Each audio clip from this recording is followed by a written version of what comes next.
Muito boa noite, meus amigos, que Deus possa nos abençoar nessa noite, uma vez mais, nessa tarefa que nós nos dispomos a conversar e reflexionar um pouco a respeito da nossa tão amada doutrina espírita.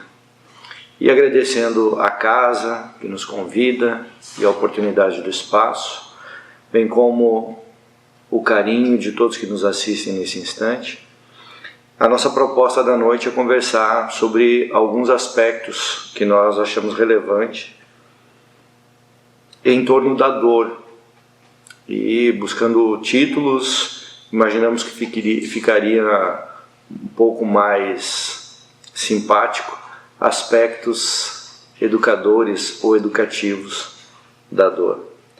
Mas por que nós chegamos neste tema para conversar na noite de hoje? Porque a dor invariavelmente nos visita, especialmente nos dias de hoje, nos dias tumultuosos e tumultuados que vivemos.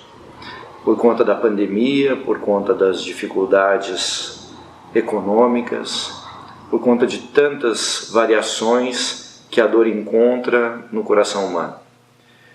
E a doutrina espírita, consoladora e que nos traz tanta esperança em dias melhores, nos traz as respostas.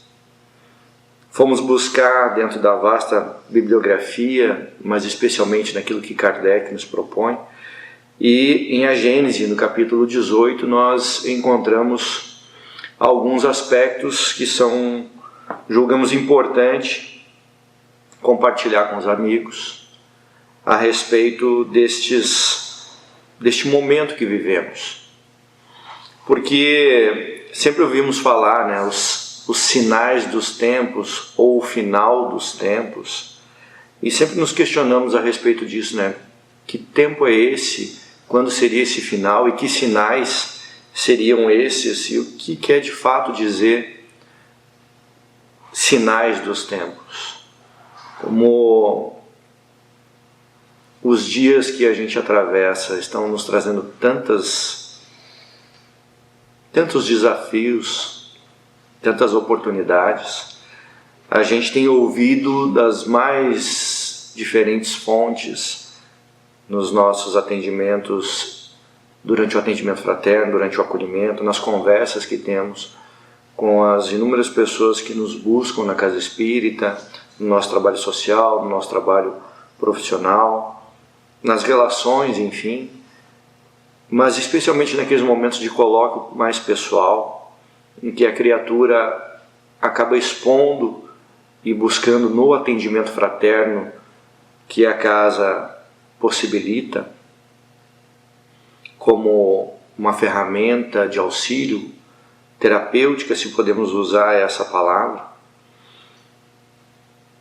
A pessoa coloca as chagas, as dores da alma, seja na perda de um ente querido, através da pandemia, no Covid-19, a perda do emprego, as dificuldades da perda de um amor, de um amigo, de um filho que vai morar distante, um acidente, os reveses financeiros.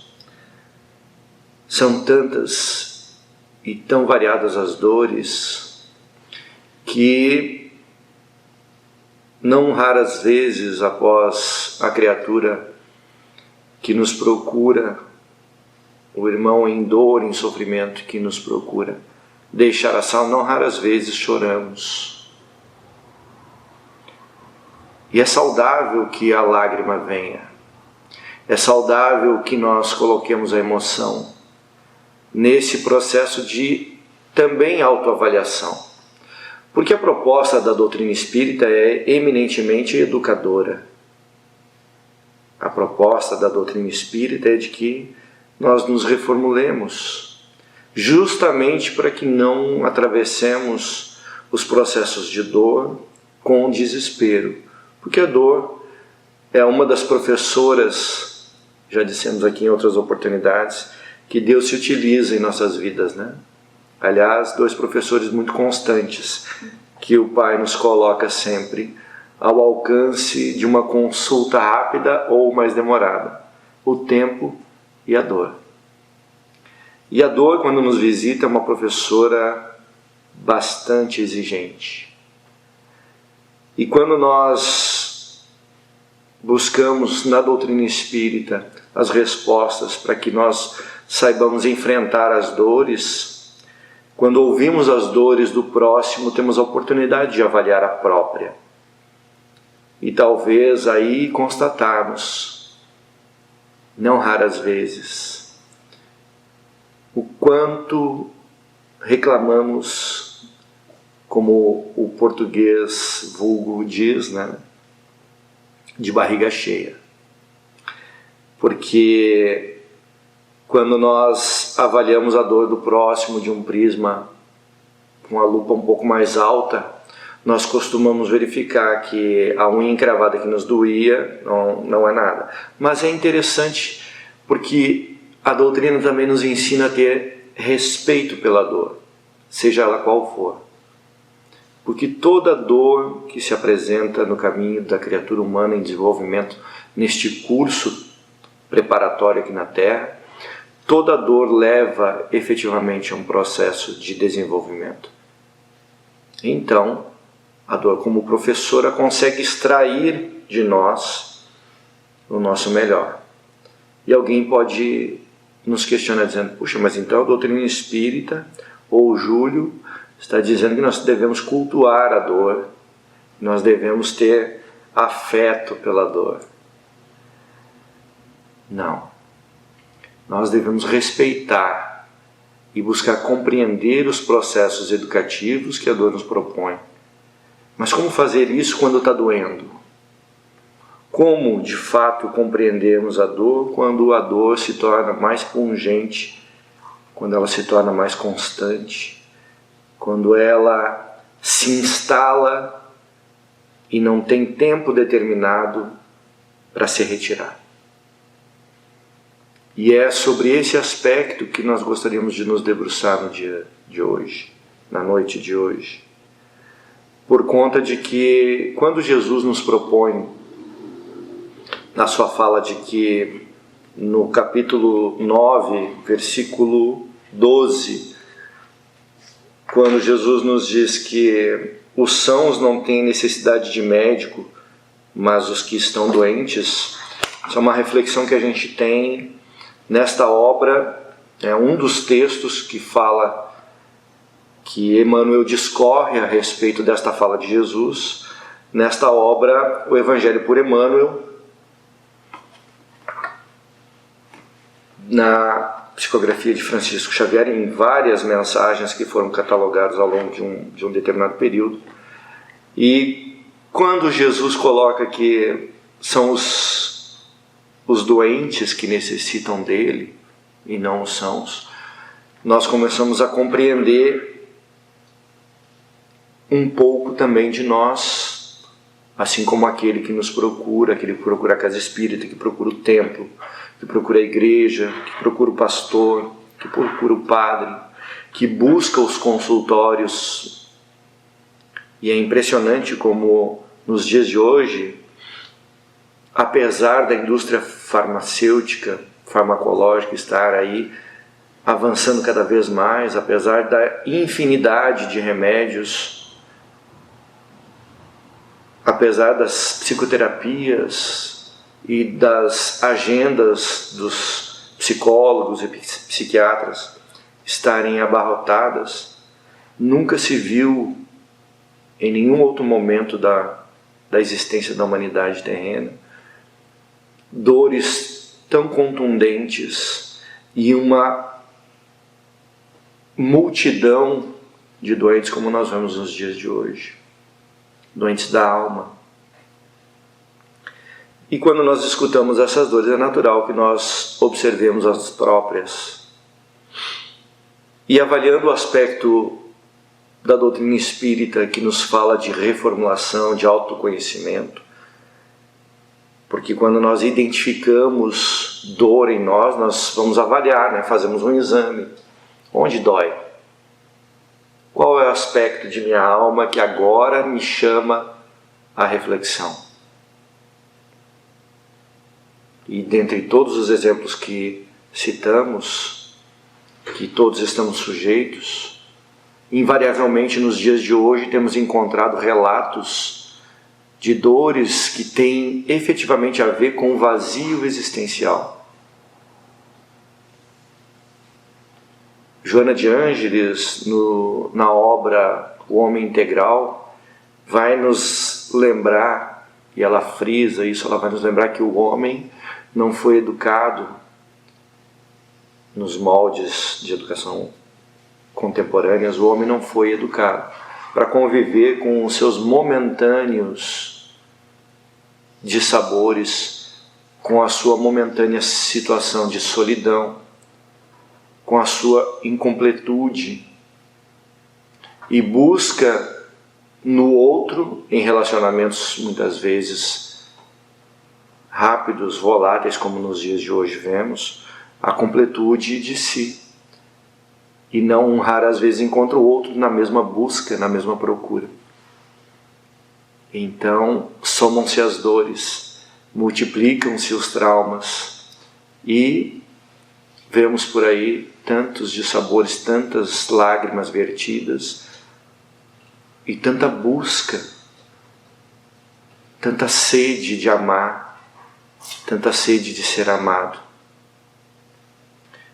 E quando a doutrina espírita nos propõe a autoavaliação, quando ela nos propõe o olhar-se com sinceridade, sem barganhas com a consciência, é mais ou menos como nós fazemos quando encontramos aquele local de nossa casa, um pouco bagunçado, um pouco cheio de trambolhos que vamos acumulando ao longo do tempo e que vamos procrastinando o dia da faxina. Mas chega o dia que está intransitável e nós necessitamos conviver melhor com o ambiente à nossa volta, assim como o ambiente interno, a nossa casa mental, o nosso coração. E aí começamos a avaliar, porque invariavelmente nós colocamos no que a psicologia moderna chama de projeção, exteriorizamos as nossas expectativas, as nossas frustrações, colocamos no outro a responsabilidade, porque é mais fácil.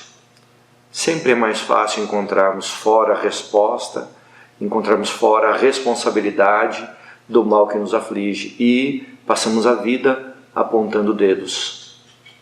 Passamos os dias encontrando culpados, seja o governo federal, municipal, seja ele qual for. Culpamos nossos pais, a criação, o modelo educacional que tivemos, os traumas, os processos psicológicos de autossabotagem que não nos permitem avançar, porque é mais fácil colocarmos no exterior, no outro, a responsabilidade. E quando nós fazemos esse mergulho dentro de nós mesmos, é como se nós buscássemos nesse rio caudaloso que somos, nessa força que trazemos dentro de nós, que como o rio é uma força latente, mas que precisa ser canalizada para que possa gerar energia adequada. Quando nós buscamos este rio e vamos navegando no leito desse rio, chega um momento que nós temos que descer do barco e avançarmos a pé, porque para chegarmos à fonte, para chegarmos lá no início de tudo e compreendermos a essência da pureza desta água, nós precisamos percorrer o caminho pedregoso, cheio de obstáculos, desconhecido, porque a fonte muitas vezes está no alto das montanhas, em locais muito distantes. E essa viagem nos faz repensar tudo aquilo que vivenciávamos no rio que conhecíamos, nos faz repensar a que ponto eu deixei chegar o rio em que eu navegava. O que foi que aconteceu para que o rio ficasse desta forma? para que as águas ficassem tão turvas. E nesse processo de migração, nós vamos compreendendo que a busca da fonte deste rio é a busca da fonte divina que habita em nós. Porque como centelhas divinas, trazemos, como diz Emmanuel na lição número 30 do Fonte Viva, psicografia de Chico Xavier, Emmanuel nos traz a lição Educa. E ele diz o seguinte: na semente minúscula reside o germe do tronco benfeitor. Na semente minúscula reside o germe do tronco benfeitor. Então a semente, ela precisa ser colocada na profundidade da terra, para que ela possa enfrentar a própria solidão, para que ela possa enfrentar os próprios desafios de, dentro de si, encontrar as possibilidades da germinação latentes. Assim como o espírito, no processo de autoavaliação, de olhar-se na essência, precisa encontrar em si as potencialidades das virtudes divinas que farão com que ele germine de fato. Mas esta busca, este processo, não acontece sem a professora dor. Porque para romper e germinar, a semente precisa quebrar a crosta. Ela precisa fazer o esforço de abrir-se e não enquistar-se, não continuar enquistada. E aí, quando nós vamos verificar as maiores dificuldades que nós temos por conta dos processos que vivenciamos no dia a dia, avaliando todos esses depoimentos, todas essas buscas, todas essas histórias de vida, belíssimas histórias de vida, que ouvimos todas as semanas no atendimento fraterno, há tantos anos, na mesa mediúnica, quando os nossos irmãos desencarnados buscam, através do diálogo, encontrar o caminho, encontrar os meios para que eles possam novamente caminhar, fazer o retorno, navegar de volta à fonte. E não raras vezes choramos juntos. Não o choro desesperado de não sabermos onde está a resposta, mas o choro de compaixão e de misericórdia, porque o senso de empatia que nos nivela, o senso de empatia que nos faz colocarmos no lugar do outro, nos faz, repensando a própria vida, avaliarmos o que temos feito nos dias de hoje para que não atravessemos o vale das sombras em desespero como estes irmãos têm atravessado. E aí damos graças. E aí nos regozijamos pela bênção do Consolador prometido, que já nos traz luz à consciência e nos desperta para que, ainda encarnados, consigamos, despertos, e não como a grande maioria da população encarnada na Terra hoje, vivendo um sono profundo, letárgico, do piloto automático, em que não sabe o que faz do despertar ao adormecer, vivendo os dias um após o outro, na busca incessante das coisas voláteis, numa busca frenética de preencher a alma, numa busca de Deus sem compreenderem a resposta, porque essa resposta necessita da viagem, do mergulho dentro de si. E em a Gênese, no capítulo 18, quando o título São Chegados os Tempos e os Sinais dos Tempos fala sobre a geração nova, nós avaliamos os tempos que nós estamos vivendo, a geração nova que chega, as tribulações, o conflito de gerações, os processos educacionais em xeque, porque hoje o ser humano na sociedade contesta aquilo que lhe é posto à frente, porque já não acredita mais nos pilares que antes sustentavam a cadeia de sobrevivência no mundo, seja ela econômica, familiar, emocional, porque os resultados é que este resultado não foi o melhor para aquela criatura que passa pelo processo da dor e, não compreendendo a dor, busca fora, busca responsabilizando fora as respostas.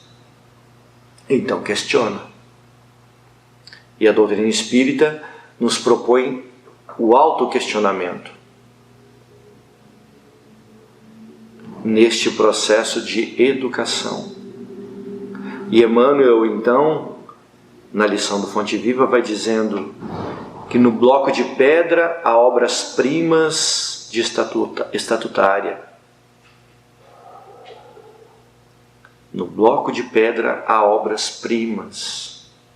E avaliamos as grandes obras do mundo, na Grécia, tantas esculturas belíssimas.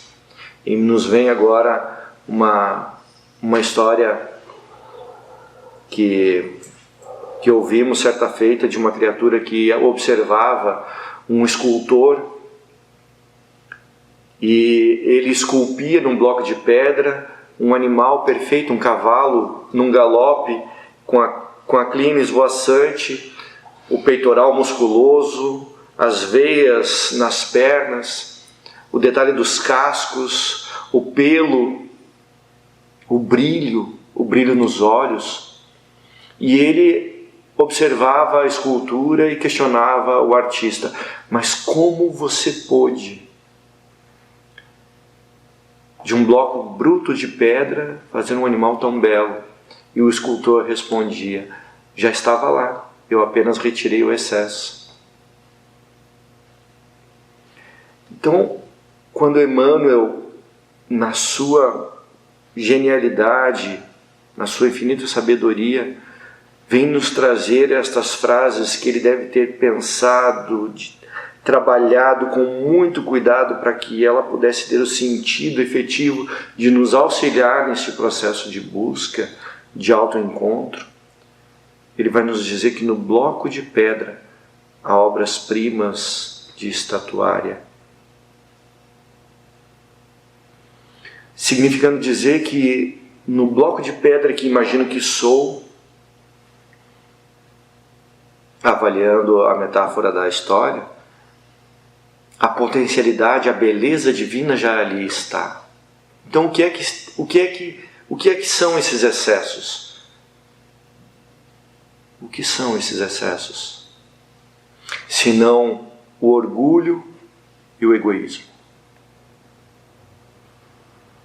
E quando nós vamos avaliar o egoísmo, a gente pode avaliar de várias formas, Tem uma máxima que diz, curar o de menos, meu pirão primeiro, algo assim, Quando a gente vai numa festinha infantil e a gente olha aquela mesa assim, recheada, e a gente diz: não, vou comer depois. E aí tu chega naquele doce que tu queria, já está no final, e aí você olha assim: não, tem mais gente que não comeu. A gente calcula e diz: se eu for retirar o meu pedaço, não vai sobrar para ninguém mais. Fazer o quê? Um exemplo esdrúxulo do egoísmo. Mas a gente pode avaliar tantos outros que potencialmente fazem tanto mais mal à alma. Quando nós no mundo verificamos um vírus nos conclamando ao ecumenismo, porque é um vírus que não escolhe classe social, não escolhe religião, é um vírus bastante ecumênico, o Covid. E no processo de dor que encontra todos os que com ele têm contato, vai proporcionando o processo de avaliação do egoísmo, colocando no mesmo leito, lado a lado, no mesmo hospital, em leitos lado a lado, o rico e o pobre, o cristão, o muçulmano, o budista, o empresário, aquele que vive em situação de rua. Quais são as lições que necessitamos aprender nestes processos educativos da dor? A Terra é naturalmente a escola, o educandário que passa pelo processo de transformação. E nesse processo de transformação que a gente atravessa, haverão fases em que a humanidade toda, de alguma forma, entrará em contato com os processos educativos. E nesse tempo não se trata de uma mudança parcial, como diz na Gênese, mas de uma renovação limitada, ou de uma renovação limitada a certa região, mas de todo o povo, de toda uma raça, ou seja, de toda a raça humana. Então não nos iludamos, porque seja em contato direto com o vírus ou com os reflexos dos processos transformadores pelos quais a Terra passa, todos nós estamos sendo neste momento conclamados nestes tempos que são chegados, porque vemos os sinais destes tempos expostos aí, a encontrarmos o processo educador e efetivamente meditarmos nele, fazendo a busca interna e identificando os pontos que efetivamente todos procrastinamos em sanar, em limpar, em reeducar, em transformar. Vamos nos demorando na zona de conforto em que todos nos colocamos. Vamos nos demorando como há tantos séculos viemos deixando para amanhã o atendimento daquele convite que o Cristo já nos fez há tantos séculos. Quem sabe agora consigamos efetivamente aproveitar a lição para que tenhamos de fato uma reforma interna, como a doutrina espírita nos propõe, a reforma íntima tão falada, e que todos, quando chamados à reforma íntima através dos processos de estudo, de meditação, de trabalho, nós imaginamos o que na reforma? A bagunça, o transtorno, a sujeira, o caos que isso vai gerar, e psicologicamente nós temos a tendência a deixar para depois. É natural. Reforma gera transtorno, reforma gera desconforto. E nesse processo de reforma, o desconforto é exatamente aquilo que nos fará transformar o ambiente. Seja esse ambiente externo ou o ambiente interno. a reforma que a doutrina espírita nos propõe, ela efetivamente, se nós avaliarmos por esse aspecto, que psicologicamente nós possamos imaginar como transtorno, como caos, ela de fato vai nos fazer deixar para depois. É natural que no processo de uma proposta educadora de transformar um mau hábito numa virtude, substituir um mau hábito num bom, existe um processo de análise, de vigilância, de constância, de persistência. E é interessante que quando nós propomos isso nas conversas,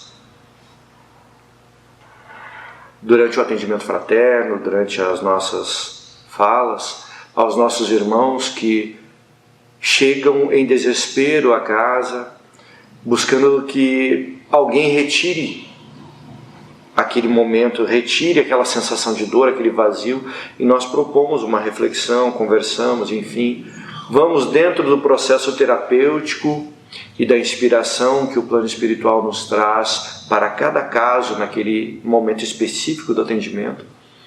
Vamos elaborando em conjunto, na relação que se cria de empatia, vamos elaborando em conjunto e chegando numa resolução que naquele momento, até aquele momento, não parecia palpável. E quando a criatura dá-se conta de que a responsabilidade ou que a oportunidade está ao alcance de suas mãos, nas pequenas e reais atitudes diárias de trabalho interno, nas pequenas e reais ações diárias de melhoria, de transformação do pensamento, de mudança de hábitos, como por exemplo os programas televisivos, a busca de uma leitura edificante, um bom livro de cabeceira, que é um excelente amigo, um bom conselheiro, e que vai nos fazendo mergulhar numa outra atmosfera, num outro patamar, numa outra sintonia, nos fazendo chegar àquele nível que o Evangelho nos propõe: ajuda-te que o céu te ajudará. Porque é bem verdade que muitos somos ainda como naquela passagem do cego de Jericó, quando Jesus aproximava-se da cidade e o cego à porta, sentado, coberto com seus andrajos, gritava: Jesus Nazareno, tem piedade! E os que estavam à volta reclamavam: cala-te, a multidão o cerca, não vês que estás incomodando? Ele não virá até aqui. E ele continuava gritando: Jesus Nazareno, tem piedade! E naquela constância, naquela persistência, em determinado momento ele sente-se na presença do Mestre. E sentindo-se naquela condição de estar na presença do Senhor, aquele que poderia atender às suas necessidades, lança a mão de sua capa, de seus andrajos e levanta-se. E o Cristo, encarando-o, pergunta: que queres que te faça? Emmanuel, em Mateus, capítulo 9, versículo 12: os sãos não têm necessidade de médico, mas os que estão doentes. E o cego de Jericó entendia a doença de sua alma, compreendia a sua cegueira, levanta-se e faz aquilo que muitos de nós ainda não sabemos pedir. E ele pede a Jesus: Senhor, que eu veja. Jesus o lia as almas, não necessitava perguntar, mas como terapeuta em excelência, Jesus, o divino médico das almas, dava oportunidade a todos a quem ele se dirigia, para que fizessem um movimento de lançar em mão de sua capa, de seus andares, dos aspectos materiais que os recobrem, do seu orgulho, do seu egoísmo. levantarem-se em direção aos céus e pedirem com sinceridade.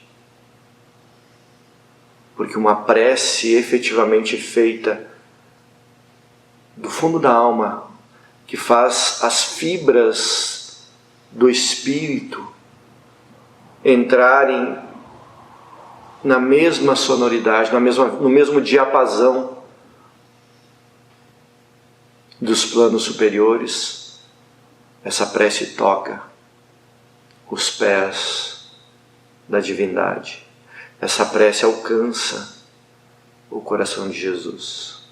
E o médico de todas as horas irá uma vez mais impor as mãos, dando-nos o refrigério, o ânimo, para que nós consigamos de fato enxergar.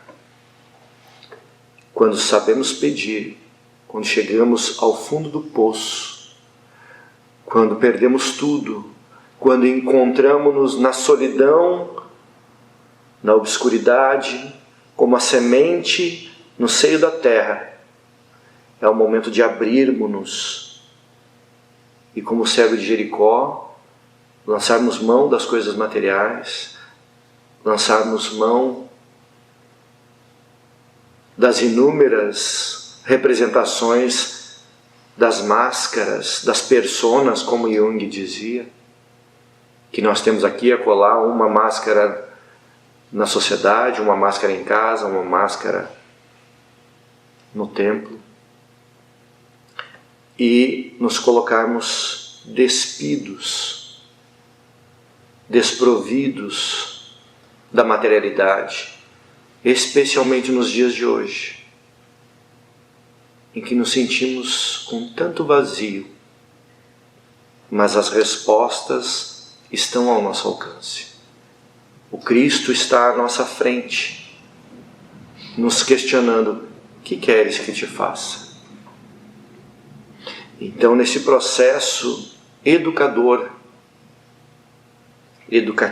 que a dor nos proporciona, não façamos apologia à dor, mas compreendamos o papel que a dor tem nas nossas vidas, fazendo com que nós efetivamente mergulhemos na essência, em nosso eu profundo, encontrando lá a escultura, a obra de arte que ali está, aguardando para que nós façamos o esforço do artista que diariamente emprega o cinzel e o martelo, a fim de que possa, lascando, e quando tira lascas dói, mas retirarmos as lascas da incompreensão, da violência,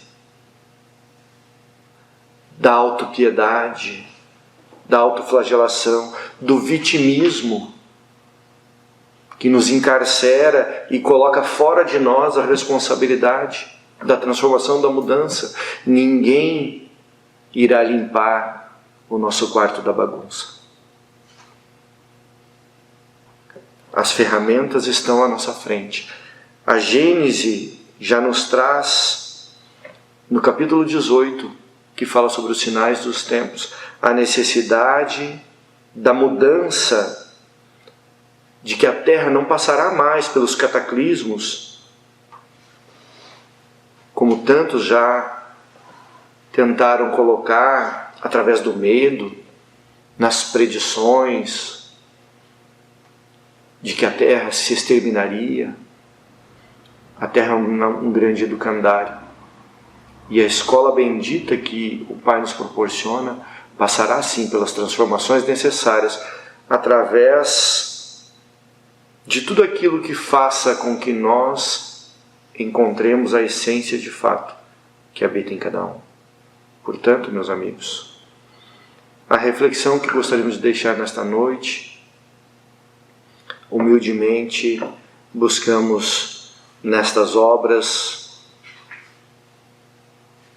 concatenar algumas ideias, a fim de que nós compreendamos esta professora tão incompreendida,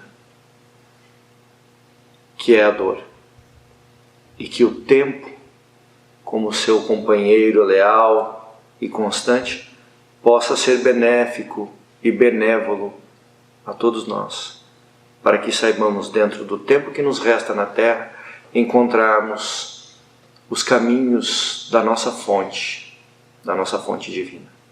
Que muita paz nos abençoe e até uma próxima oportunidade.